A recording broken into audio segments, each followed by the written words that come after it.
Hello and welcome to another video. Today we are looking at Super Beast Scroll Bird. And this one has a 13-second long cooldown, has a damage of 2 and has a range of 3. And when it hits someone, it actually does the same thing as the ink substitution, where this one, once it hits someone, it actually places a huge ink dot in front of the screen, so it prevents them from actually seeing everything. And because of that ink obstruction, don't read books. it allows you to kind of force them to go ahead and panic a little bit because they can't see anything, and you could technically do something that is powerful against them and they wouldn't be able to tell because they're blinded.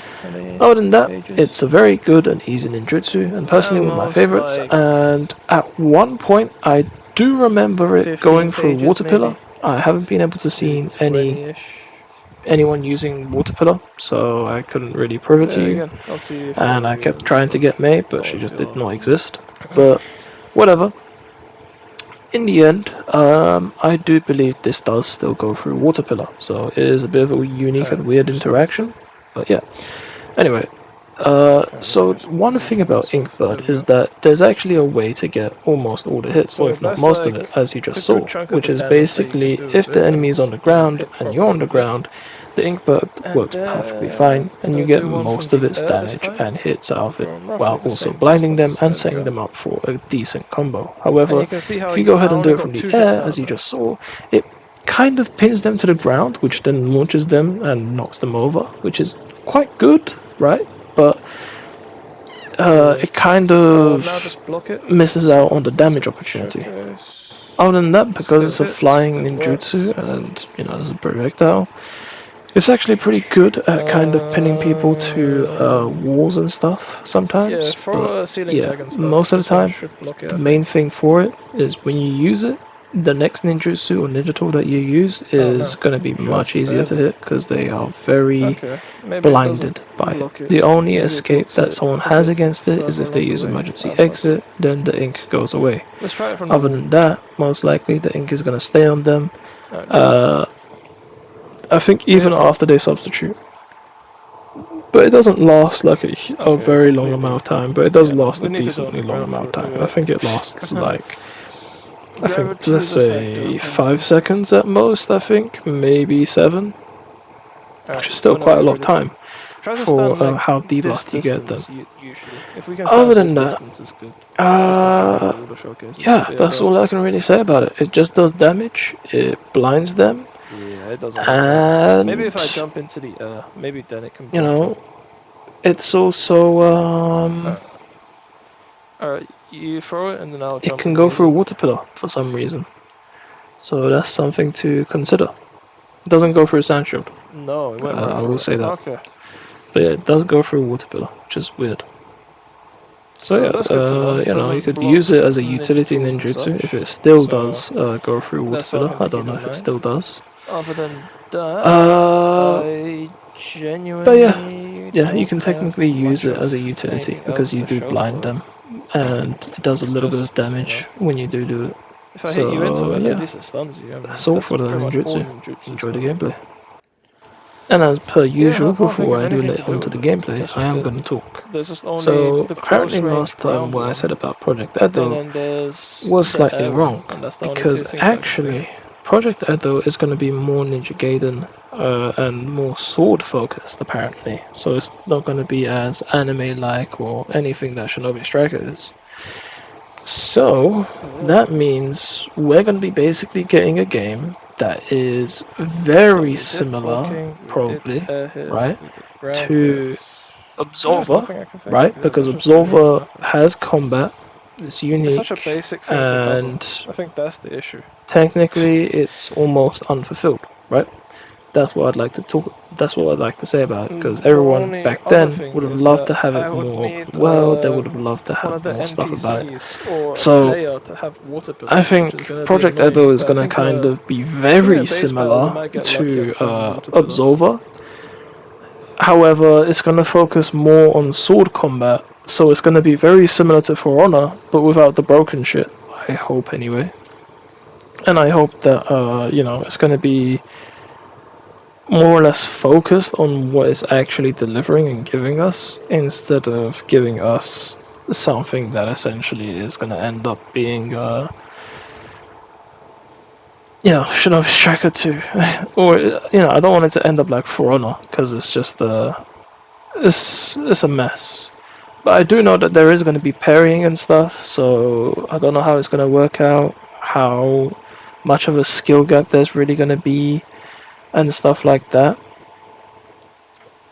But I feel like the more prepared someone is, the better of an outcome they should have, rather than someone like, you have to be more resourceful, you have to be selective, strategic, you have to be smart with what you have. I think that's what they should really prioritize if they're going to go for that kind of gameplay.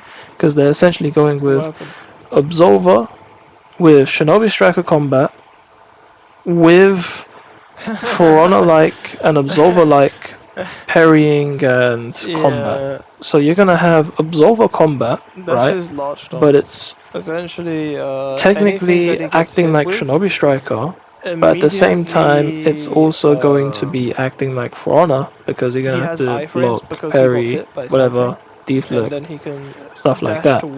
So I don't know how it's exactly gonna be, obviously, but I think if they're gonna do it, right, if they're gonna make the game, kind of fucked, make it damn well, because that's exactly what they're gonna do.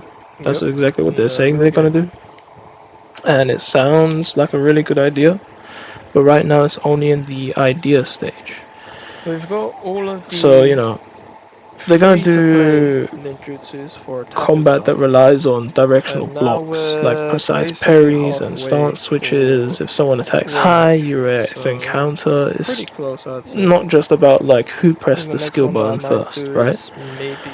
And I think defense since it's going to be like ninja-like mobility, it's not going to be like For Honor where everything's kind of slow and heavy or locked to the ground. It's going to get far more high speed and traversal, right? Like, it should have maybe like wall running, like Ninja Gaiden, and vertical positioning. So it brings out that like Ninja Gaiden or Shinobi Striker movement. And, with a resourceness, it should, instead of being like magic spells, like on a 10-second cooldown, your extra option should actually be limited tactical gear, like a grappling hook to close distance, or more accurately, a Kusurigama going ahead and maybe chaining around someone's weapon and then disabling it, right? Something like that. For a few seconds, as maybe a ability or a kind of weapon thing. Like a parry almost, or like a deflect, or its own special thing. Or like a smoke bomb for resets, or like a throwing knife to disrupt a combo. Something, right? And it should reward timing heavily, I think. I think that's the main thing that they should really reward. They should reward Shinobi Striker-like mindset and creativity with Absolver-like combat, while having the uniqueness of Shinobi Striker's creativity within its combat and within its combat loop. So yeah, I think it's going to be very interesting, and I think it's going to be a very strong game. It just seriously needs to not be evil, if that makes sense. I don't want this damn game, this next one, that's still an idea right now, right? But if that idea starts transforming and is actually in production, oh my lord, is it going to change up? Is it going to change up everything? Is it going to be the next best Shinobi game? I'll probably like it more than actually Shinobi Striker, unless, it ends up somehow worse than Shinobi Striker, or it ends up something that doesn't feel right, then yeah, obviously I'm not going to play it. Well, as much maybe, I don't know, I might still play it, who knows. But yeah, if they actually do come up with something that is genuinely good, like I say, like I'd say this is the big three, right? Technically, this is like the big three in terms of game development, I suppose. In terms of like combat, because you have Absolver, right, which is renowned for being an extremely good game for actual martial arts combos and stuff like that. Obviously, it's not the best, but it's kind of there, right? And it has a very high skill ceiling, and that's the only thing that I'm worrying about, because the skill ceiling being too high is what kills a game, and that's kind of what killed Absolver. But yeah, other than that, peace out, guys. I'll see you next time, and yeah, we'll talk more. Maybe not. But yeah, peace out.